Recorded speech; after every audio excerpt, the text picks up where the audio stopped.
虚怀公，不过尔尔。春风吹过，就是最娇艳的长夜下的巴黎。陛下，大限临入，过了。为我江湖的模样，鲜艳的来了滚烫，看映在麒麟之上。就在今晚，列出法力，在那尘埃山上搏击，不是黄河，背对天际。李先生，小齐啊，今日也入宫了。哎，你那师兄的徒弟小王道长也入了天启，还帮了我一个小忙呢。先生入宫，苦的却是我，还得装模作样的来这里打一场。你们那个皇帝想杀我，你说他是不是疯了？哎呀，所以我来了，又怕你疯了，把皇帝杀了。哼，退下来！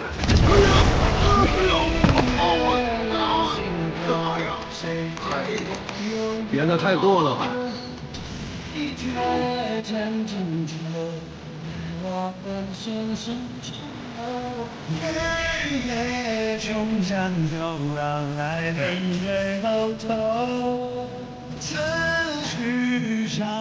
陛下，国师内路也过了。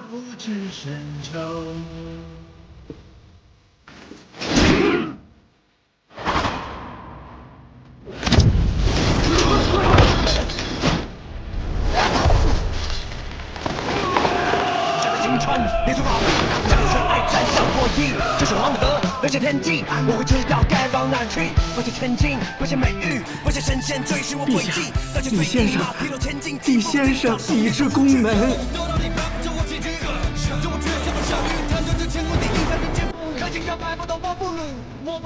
然后呢？然后他转身了。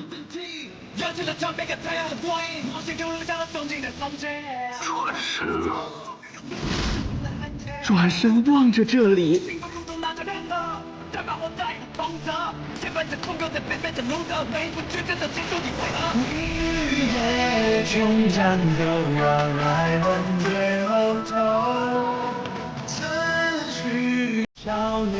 大家紧张了？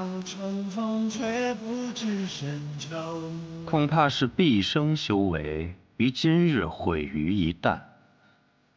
本来是一个杀人之局，见我北离大内高手之力，杀传说中的天下第一人。自负了呀，瓮中捉鳖，结果自个儿成了这个鳖，感受如何？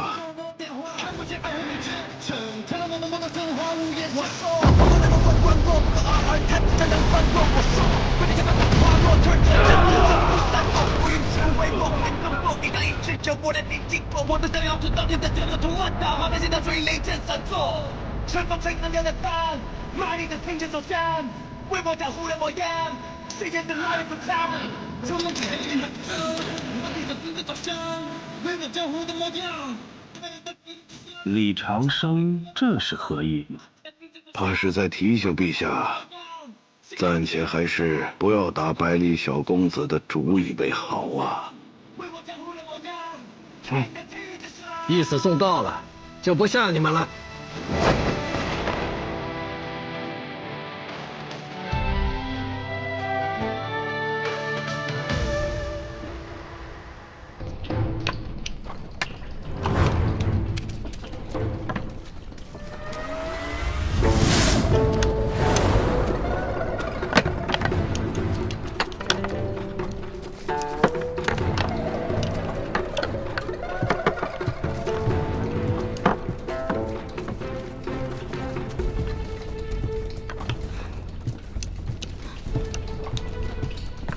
你回来了？还没查到吗？他第一次说要离开，是收百里东郡为弟子的那天随口一提；第二次，便是在圣人的御书房，像从前一样没有原因，似即兴而为。不可能！若风，天下百小，终有一人是我们无法查清的。可他关系整个武林，学堂祭酒李先生。 突然要离开天启，其中原因作为白小堂却一个字都查不出来。天下百晓，这几个字，当真成了笑话。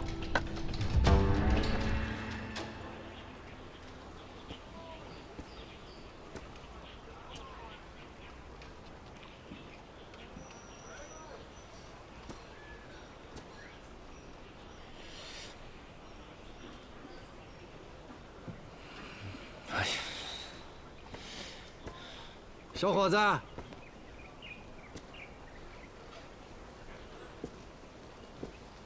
你以后能成为枪仙的。您是？我啊，我是李长生。李先生，先生，可我现在身上已无枪，您是怎么猜出我是用枪的？因为你身上有枪意。枪意？你是来找东君的吧？少年人不要有那么多心思。你是江湖客，他是侯门子。凡俗眼中，你们虽然天差地别，但这里是学堂，学堂之中皆为学子，学子之中无论身份，皆称同窗。稷下学堂很欢迎你这个小枪仙的。多谢先生。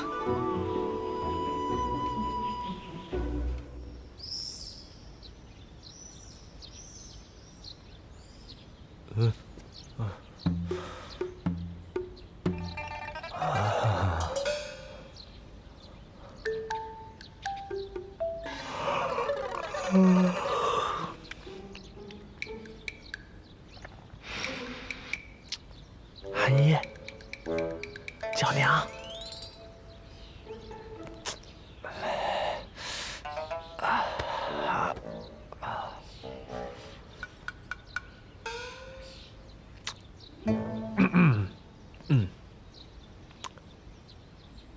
娘子啊，娘子，我也在外边跪2天了，好冷，好疼。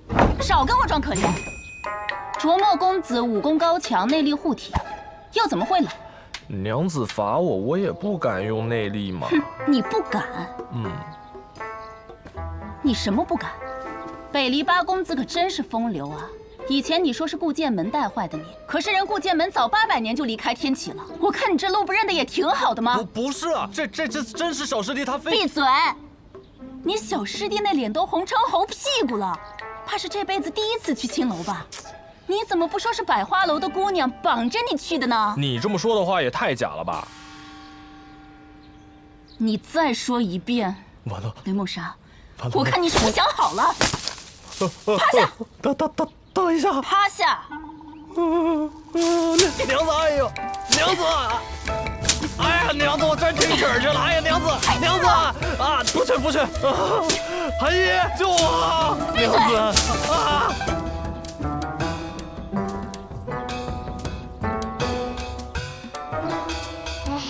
阿爹真可怜，要被打死喽！娘子，哎呦，我真听曲儿去了！哎，娘子，哎，好了。你爹要被打死了，你也不上去帮忙。先生，你来了。我再不来，你爹可真的要被打死了。谁叫他去那种地方的？活该！嘿，小小年纪的，知道的东西还挺多的嘛。先生，你什么时候教我武功啊？比以前进步多了。你爹是雷门英才，你娘是星剑传人，跟他们学武功不是很好吗？为什么要跟我学呢？因为你是天下第一呀，跟你学武功，以后我才能管住我爹。哎呦，娘子，有志气，眼光更好。哎，娘子别打了，哎，别打了，屁股肿了，娘子。滚！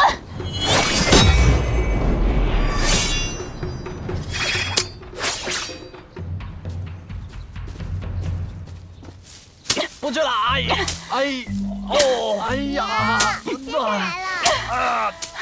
李先生，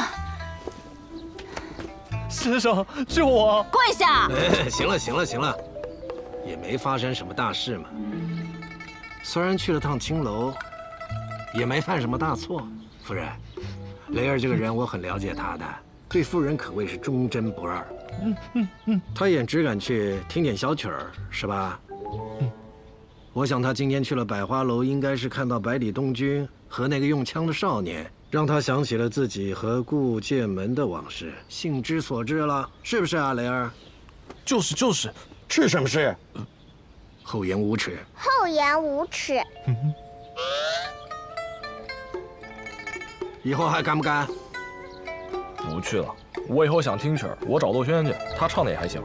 夫人，他认错了，也落了保证，你就原谅他吧。先生都来了，我还能真打死他不成？先生此来，想必也不只是为了要救这个不成器的东西。新月就不打扰了。韩一，我们走。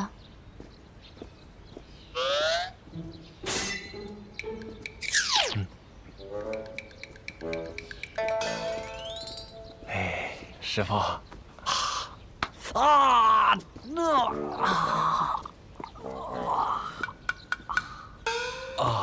师傅，还好你来得及时，我差点被我娘子打死。我本来是不想来的，因为我觉得就算你现在不死，几年之后你也会为你那可笑的志向而死。师傅，你还记得？那一年，你说你的志向在于天下，我笑你还是个孩子呢。如今你的孩子都学会骂人了，你呀，也不能只是那个师傅膝下的孩子了。说说吧，你觉得的天下是什么？天下。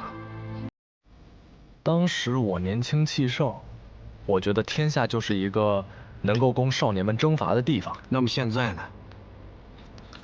现在我想明白了，天下从来就不是一个可以征伐的所在，因为那是许多活生生的人努力生活的地方。那你的志向呢？仍在天下呀，守护天下。这么多年了，你们似乎变了，又似乎没变。你跟剑门要好，剑门走了，也就和若风混在一起。可若风身份特殊，总有一天会离开学堂，到时候你……师傅，我不想离开学堂的。可学堂终究是个读书的地方啊，人长大了，书读完了，自然要离开学堂的。学生既已离开，老去的先生也不必留下。师傅，你不会要走吧？是啊，蒙莎，你也要走的。不过，走出这一步，你的雷门可就真的回不去了。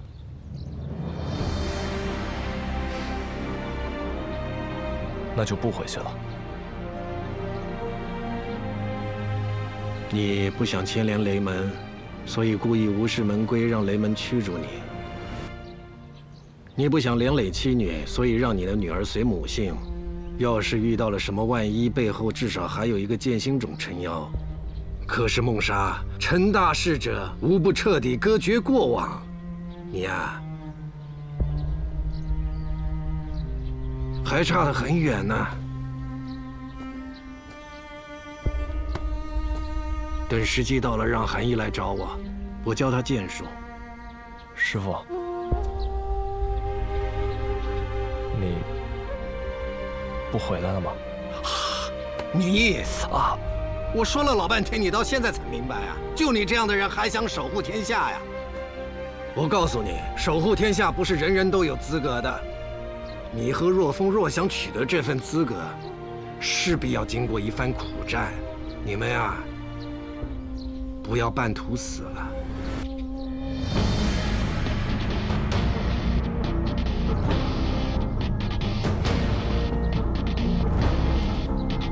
定不负先生所望。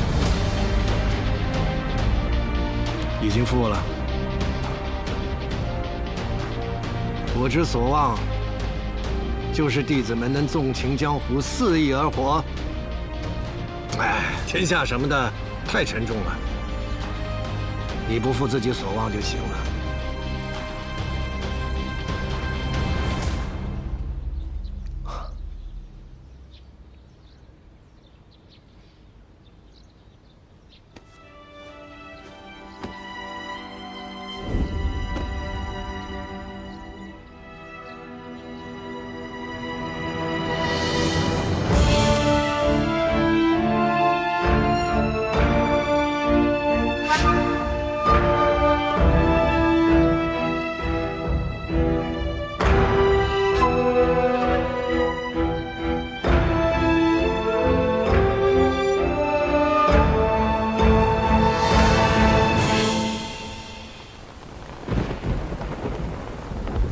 说李长生要离开天启城，没有李长生的天启城，你要强行带走一个人，虽然要付出代价，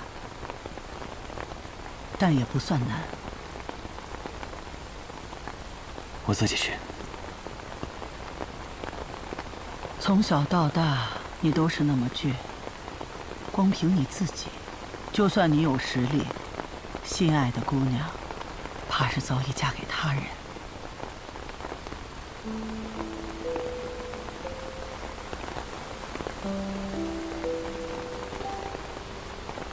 师父，我想练魔仙剑。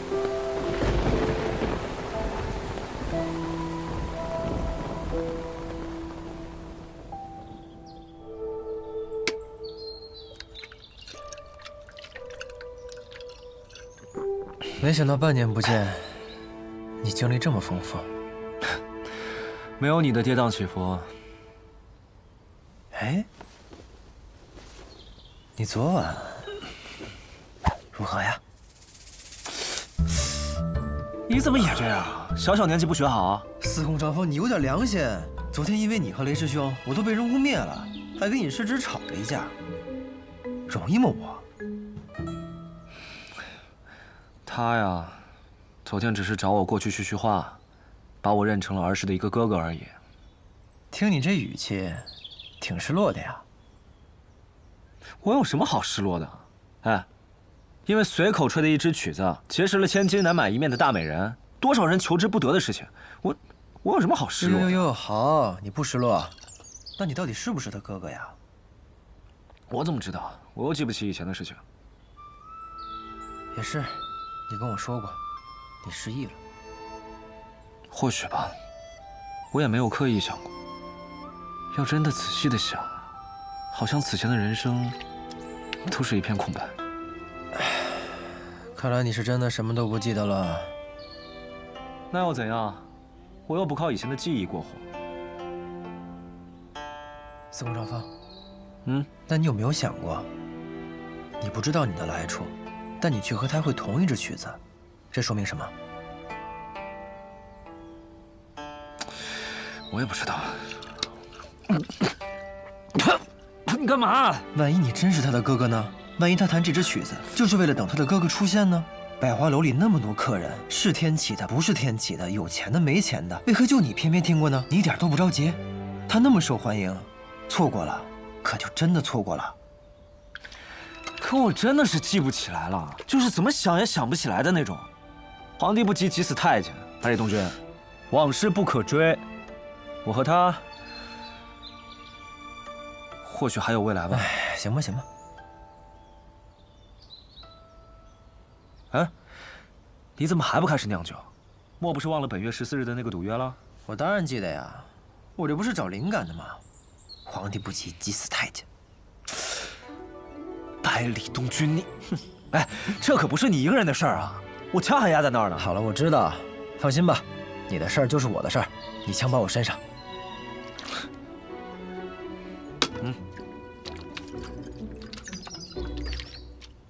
哎，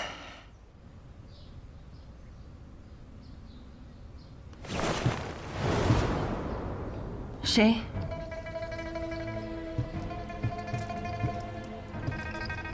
齐轩，是你。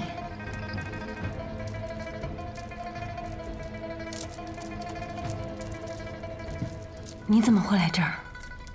接到小姐的留书，便来了。还有，我们马上就要离开了。离开？这么说，叶鼎之的事，真的是你们干的？是。羽姬发现叶鼎之同样身负天生五脉，如今就算没有百里东君，也无所谓了。可是，小姐为何这么多可是？难道小姐对复国之事有所动摇？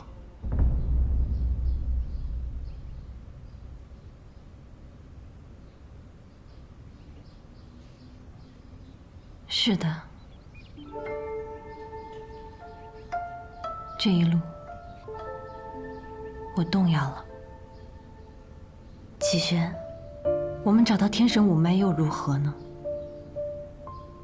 打开狼月福地，将父亲迎出关，然后让北阙的铁骑踏平北离，是这样吗？可那些刚从战火中平复过来不到20年的百姓该如何？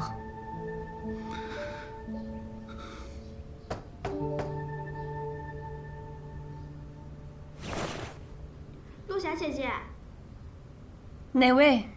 陆霞姐姐，公子前往来叫你。陆霞姐姐，好，这就来。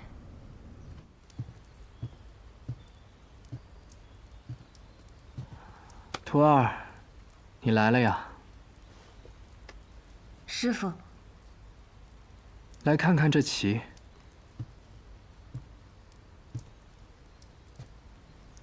黑子锋锐无匹，把白子逼于一隅，是要赢了。可这白子，并非毫无翻盘的可能，不是吗？师父也说只是可能。白子机会过渺，而代价太大，更可能的是全盘皆输。方才我见到了一只雪国的白鸽飞过，身形矫健，很是优美。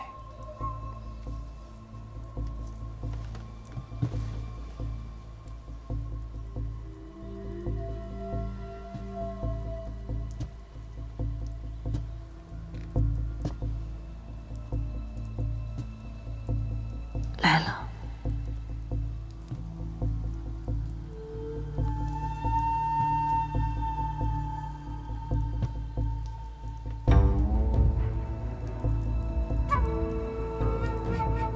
徒儿，你可还记得为师对你说的第一句话？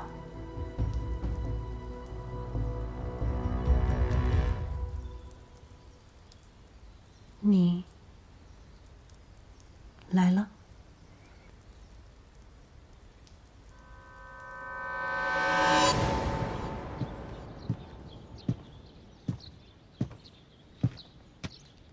徒儿，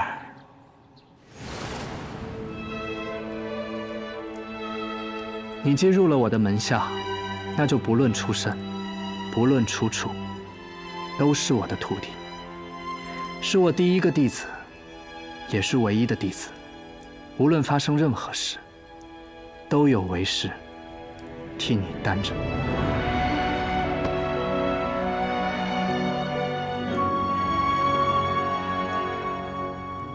师父，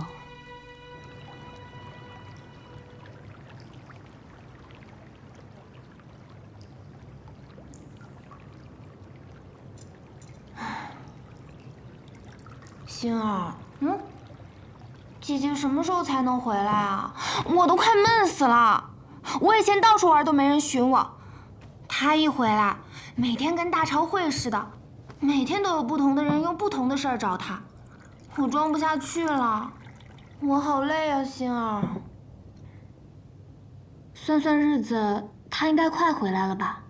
二小姐，再坚持一阵子，啊？小姐，吾相有事相告。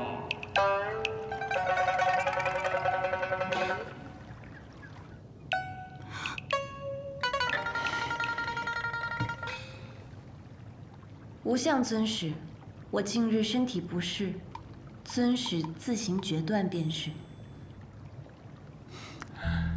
二小姐，被发现了。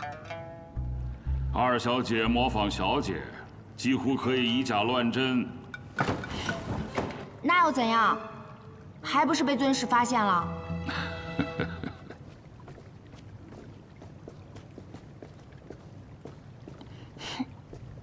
尊使，免礼。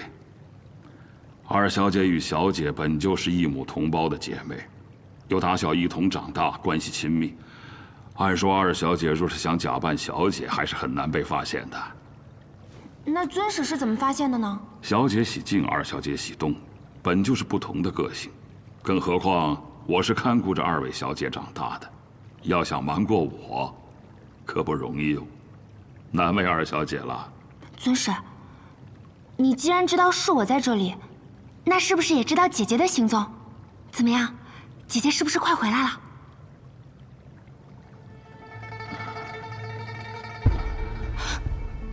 姐姐出事了吗？二小姐别担心，小姐没事，只是什么？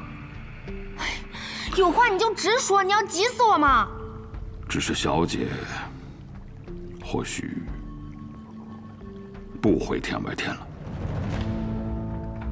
不回天外天了？什么意思？字面意思。小姐放走天生五脉，放弃了复国，不回天外天了。放弃复国？姐姐怎么可能放弃复国？我不信。心儿，你信吗？奴婢也不信。吴相，你是不是骗我呀？你为了自己的野心，要对我们姐妹二人下手了吗？过一阵儿，紫衣和白发便也回了。二小姐信不过我，也该信他们吧。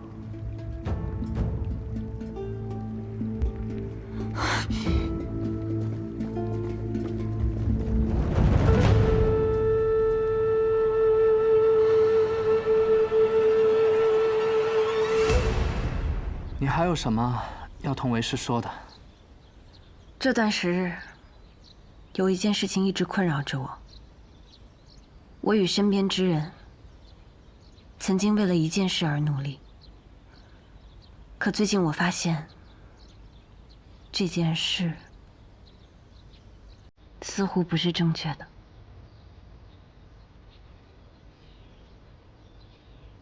若要说何为正确，我也未找寻到，我很困惑，请求师父为弟子指点迷津。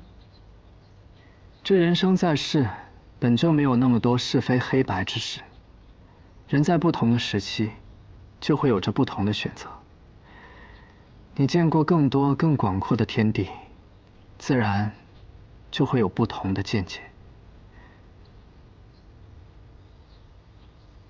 落霞，你为何痛苦？是因和他人走了不同的道，还是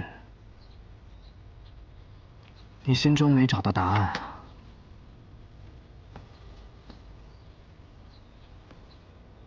两者皆有吧。这人生啊，谁也无法保证与他人并肩同行。就算是我们北离八公子，路也各不相同。可这又如何呢？所以，就看你最想和谁并肩同行。还迷茫？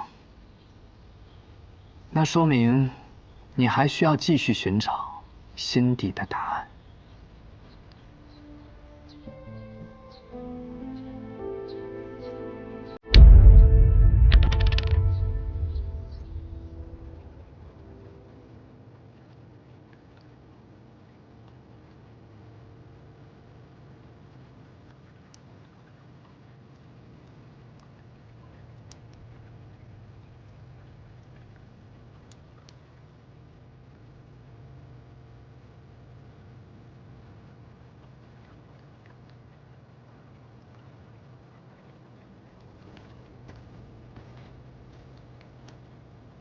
二小姐，早点休息吧。左右护法他们不会这么快回来的。星儿，如果，我是说如果，吴相使说的是真的，怎么办？不知道，我只是觉得小姐应当是有苦衷的吧。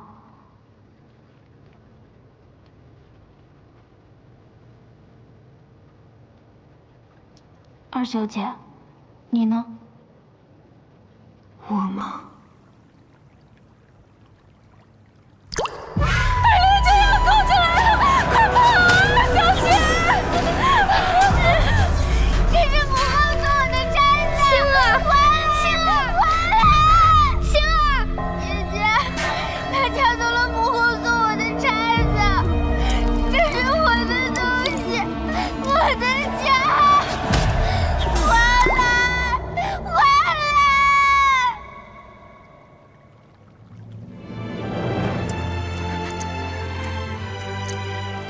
二小姐，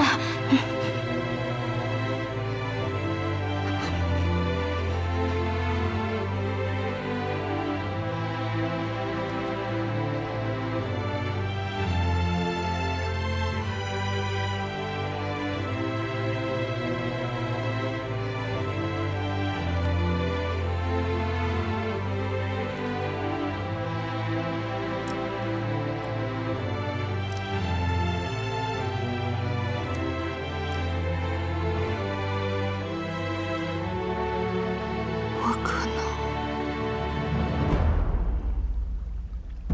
会很恨他吗？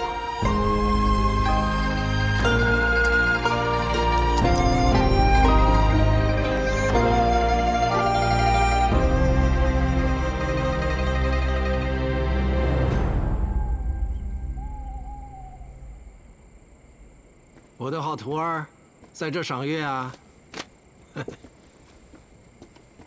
师傅，隔着你那做作的帘子，真能看到月亮吗？帐中观月，犹如雾里观花，自有一番美感。说吧，找为师何事啊？听闻师傅马上就要出行，师傅一人。你可比雷儿聪明多了。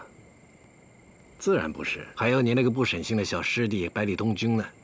那可否多带一人？你也要把你的徒弟塞给我？不愧是师傅。哼，我这个做师傅的，管自己徒弟还不够，还得捎带着管徒弟的徒弟。早知道一个都不收了，都是群不省心的混崽子。年轻人呢，就应该多出去闯一闯，不该被困在天启城。落霞如果可以跟师傅还有师弟一起出去闯荡，想必将来的眼界也会更加开阔些。我看你也挺闲的，怎么不自己带他去游历呢？我的容貌不方便行走江湖，但师傅的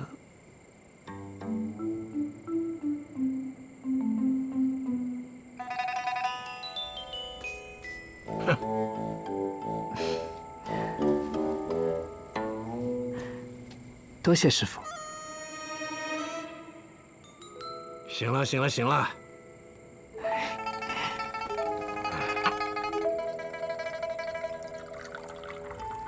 真是狐狸崽子！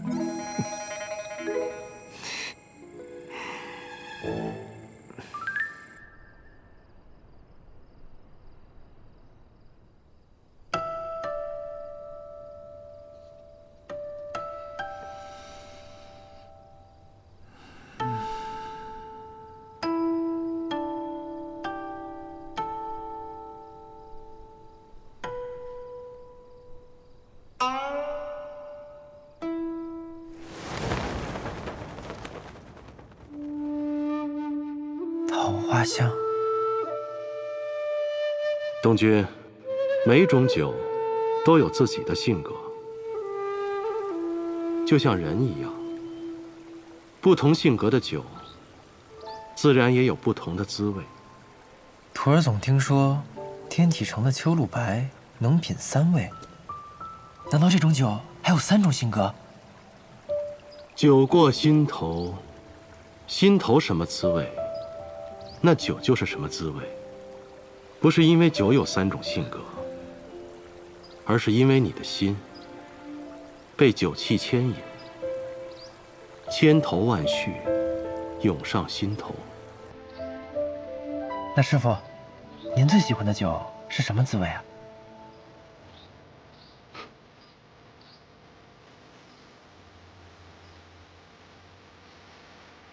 是我这一生最开心的滋味，也是最遗憾的滋味。哪还有这种酒啊？还能两头都占？有啊，它叫做桃花月落。桃花月落。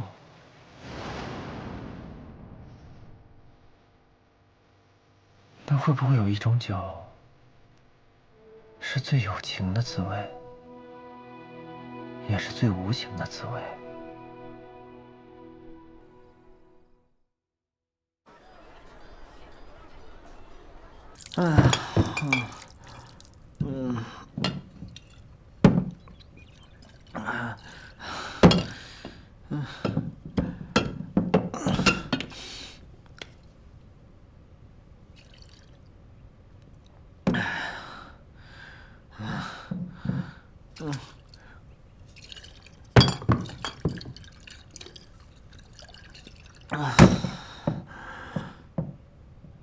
无情最有情，可比白日见星辰。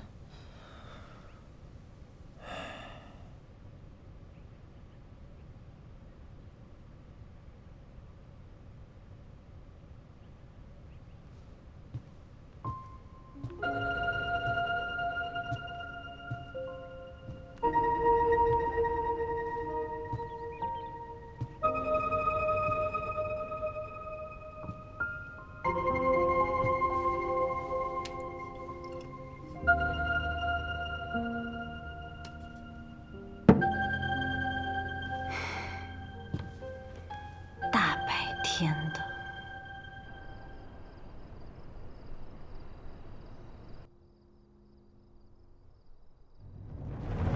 本以为李长生在大内闹出那么一番动静，然后又对外声称要带百里东军离开天启，这件事就落下帷幕了。没想到的却是风雨再起啊！只是一瓶酒，代表的却是陛下的权威。百里东军要那瓶酒，是在打陛下的脸。只可惜，如今陛下不敢轻易招惹李先生。他心中虽然愤怒，却也不能展现出来。所以这个时候，陛下一定希望有人能站出来，替他握住那柄刀。徒儿明白了。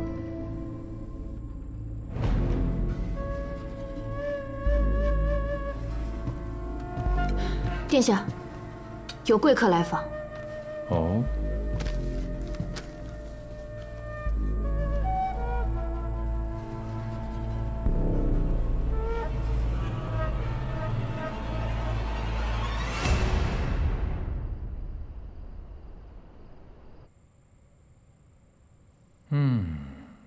这大剑派人传来的话，让本王生出一身冷汗，又忍不住有点兴奋。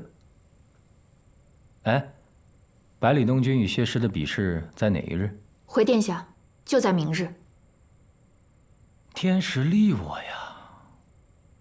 应贤，你说，如果这位小公子再也走不出天启城，本王的皇位是不是就……可镇西侯手中有重兵。哼，因府内桀骜不驯的小公子在天启城械斗而死，就发兵引起战乱，这样的军队能获得胜利吗？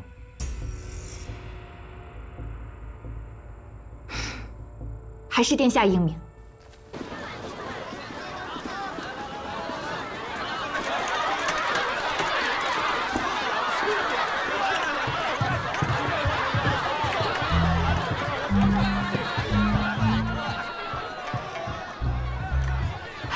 大爷，百里东军的赔率已经达到1500了。还是老样子啊，随便找个人，记他的名字，卖1000两。皇君。我懂，这次压谢师是吧？回来。其实压谢师，压百里东军。来吃点这个，你可长点脑子吧！去啊！是。多么熟悉的景象啊！要怎么说合着我发家致富呢？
各位公子请。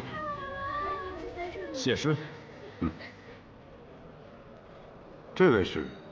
啊，这位是卿相公子谢轩。哦，原来是卿相公子，久仰久仰。谢师好。请。好，大家都好。上楼吧。嘛。小先生，请留步。你可还记得我们所说之事？你不怕我徇私？学堂的小先生，可比学堂的李先生更值得信任。好，那一会儿叫我就好。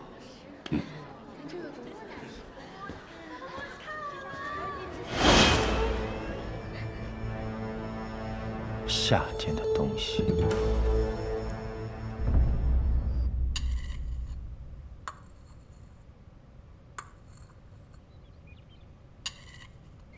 今日便是那百里东军与谢师相约比酒的日子。是，陛下。哪位皇子去了？二皇子殿下，还有九皇子殿下。若风是百里东军的师兄，他去理当。怎么老二也去了？二皇子殿下一向喜欢给陛下分忧。卓清啊，卓清，要不怎么你才是孤的大剑呢？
师傅，谢师叔。多谢，难得啊，所有的师兄弟都在，实属难得，啊，欣慰啊，啊，不对，啊，百里东君呢？啊，我出门的时候，他还在自己的屋里闭门不出。不过，我跟司空长风说好了，时间一到，就把门踹开。男子汉顶天立地，自己提出的对决，就算最后酒没有酿好，也要把他扛过来，认输。说的太好了。其实吧，今天呢也算是我们天启城的一个大日子。你看，这么多的人来看我们北离八公子的风采，尤其是我卓墨公子，是不是？你觉得他酿那么短时间的酒能酿得好吗？说实话，我也不想唱衰他，我也觉得他能酿得好。但是吧，谢谢。但是你们喝过秋露白吗？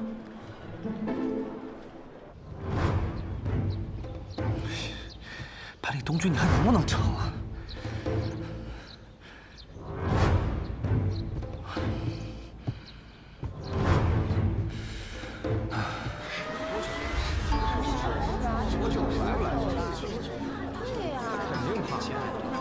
荀先生，月牙姑娘，诸位，我今日所比之酒，便是这坛秋露白。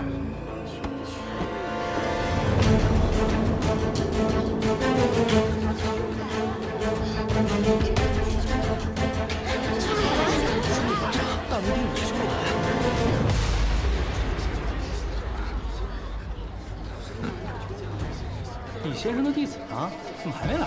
是不是怕了，不敢来了？嘘，小点声，大公子就坐在楼上，可别让他们听见了。把话传到学堂，半个时辰以后，人还没到，便算他认输。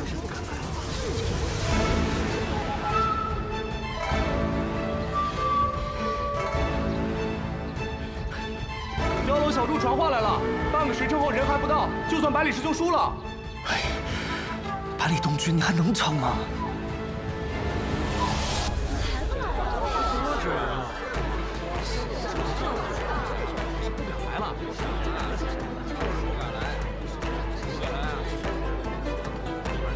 还没来，这个百里东君。来喝茶。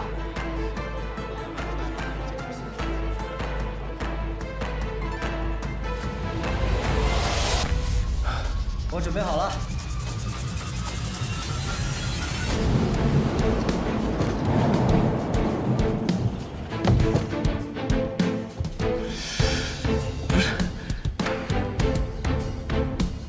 出发！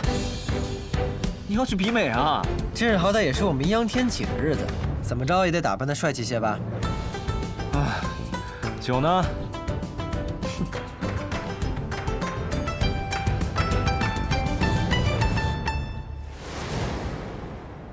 大白天的，做白日梦呢？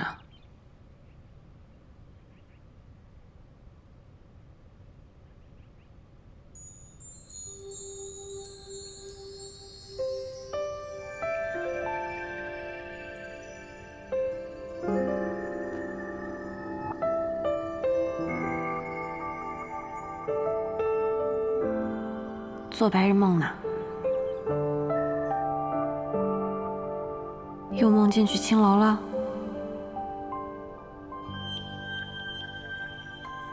我知道了。你知道什么了？秋风无情，露起夜白。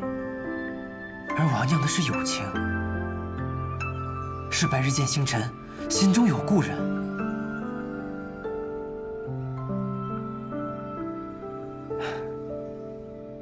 我终于明白了。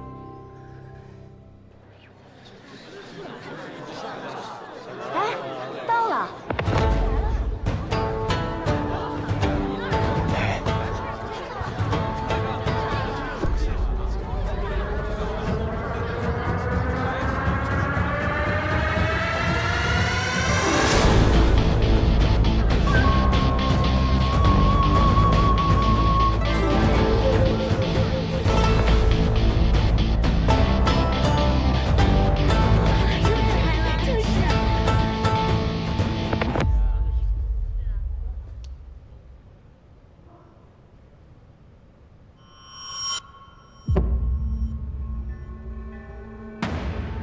百里东君，这是你的酒，这是你的秋露白。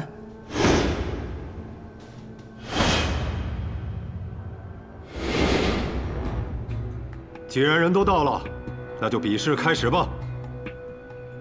荀先生，月牙姑娘，还有小先生。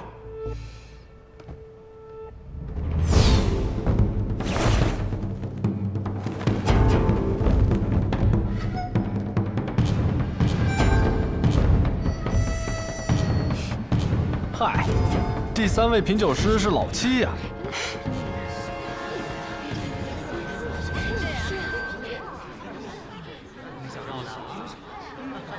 那便先喝秋露白吧。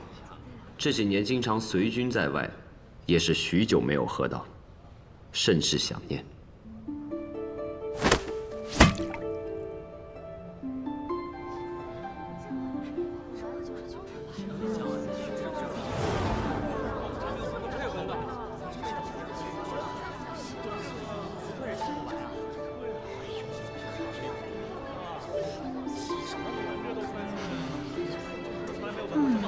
这就是天启最有名的秋露白，果然名不虚传。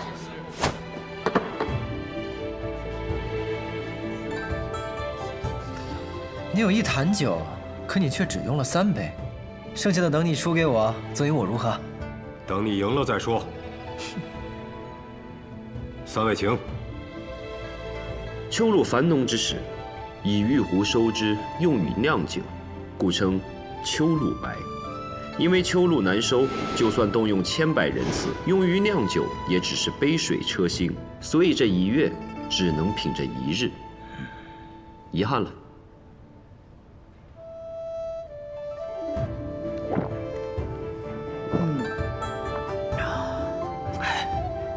你好歹是来踢馆的，把故事说一下行不行？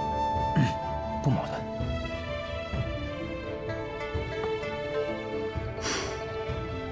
比上一次喝到的秋露白更醇厚了。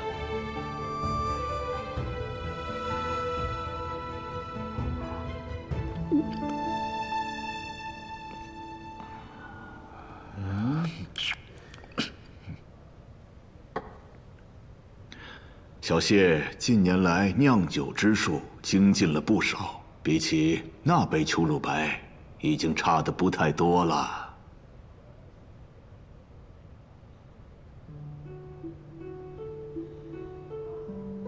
差不了太多，也算是夸赞吧。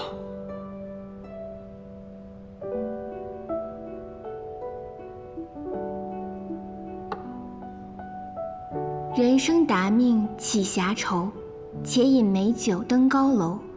酒仍是好酒，谢师却比当年的谢师也多了几分中年之愁。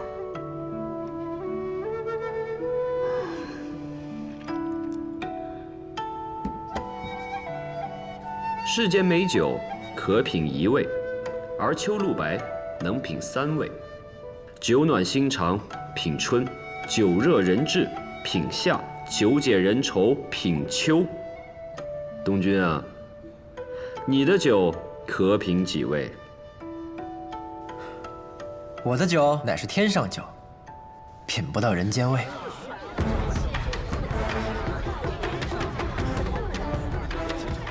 这小师弟的酒，当真这么神奇？夸张了，后生，打开你的酒吧。好。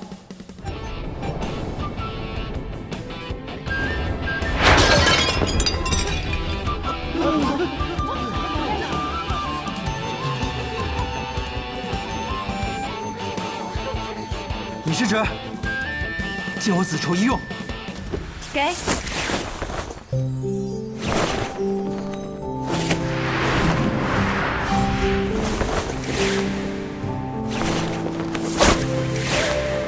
冬雪夜，美人舞剑，现明月。奔月而去，如月上真仙。遨游仙宫，纵情千里，直至天光乍破。白日见星辰。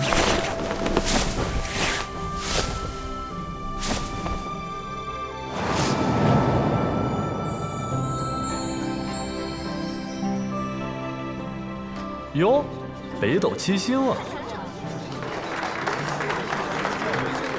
这便是我的7盏星夜酒。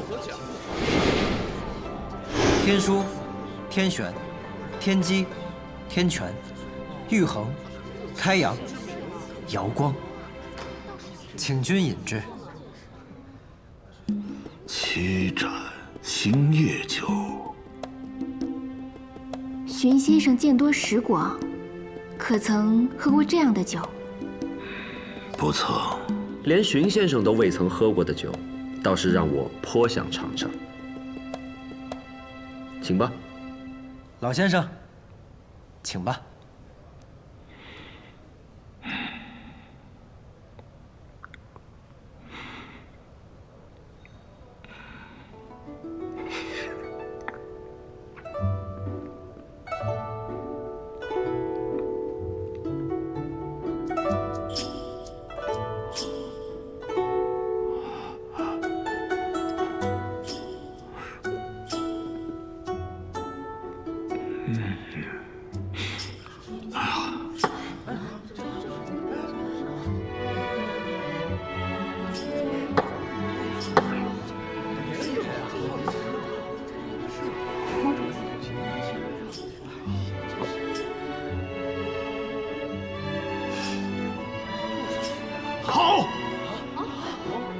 好酒啊！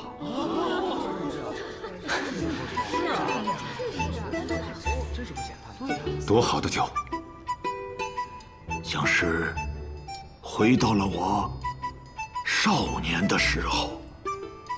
风花雪月，花前月下，踌躇满志，志在必得。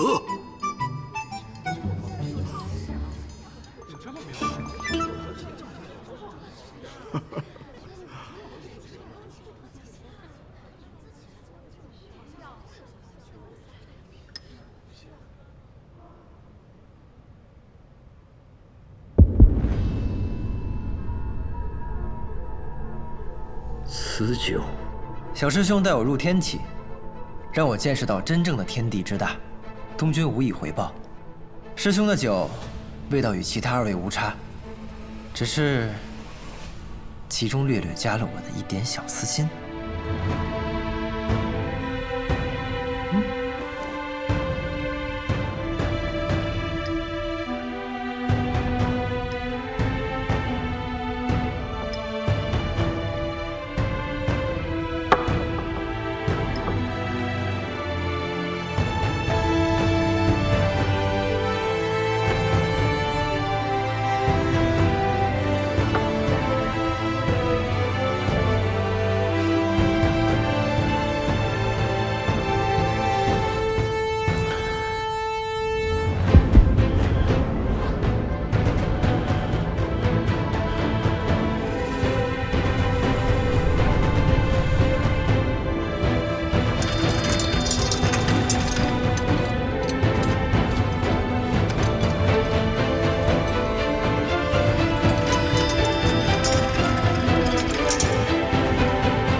老七的头顶怎么在冒热气啊？那不是热气，是真气啊！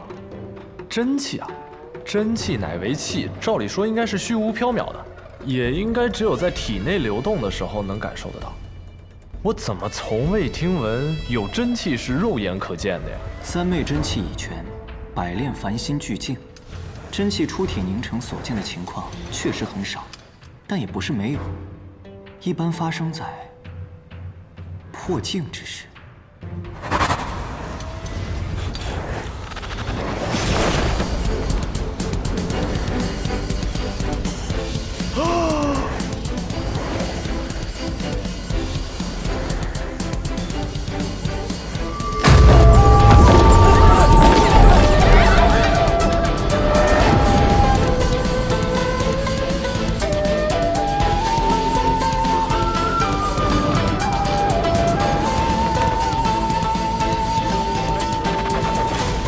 破境了！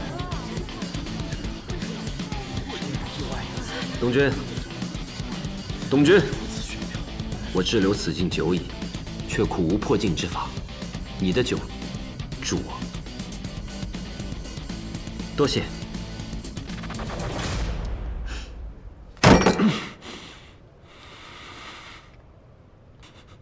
王爷息怒，稍安勿躁。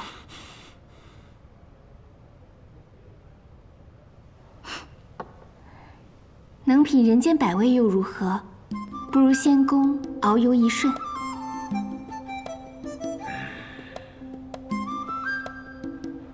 谢师，酒备的不多，如不嫌弃，便请。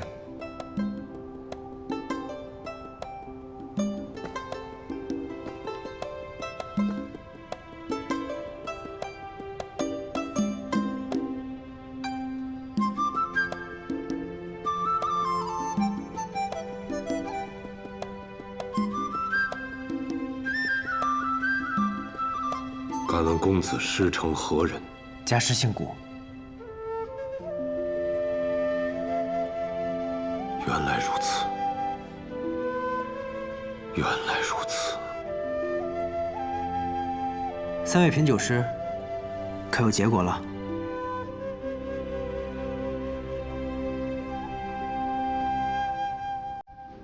本场比试，百里公子获胜。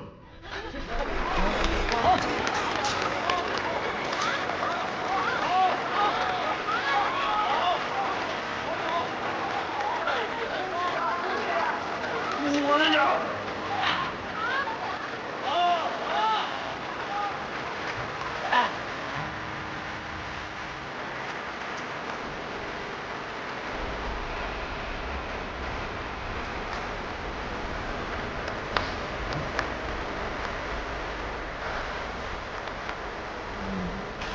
对半瓶是500，可说到做到。欲求必有。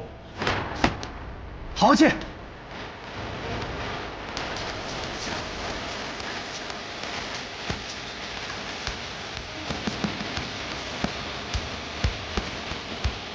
果然是人间绝品，饮之大快。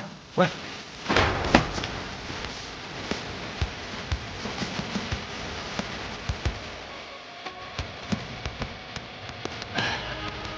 准备登楼。好。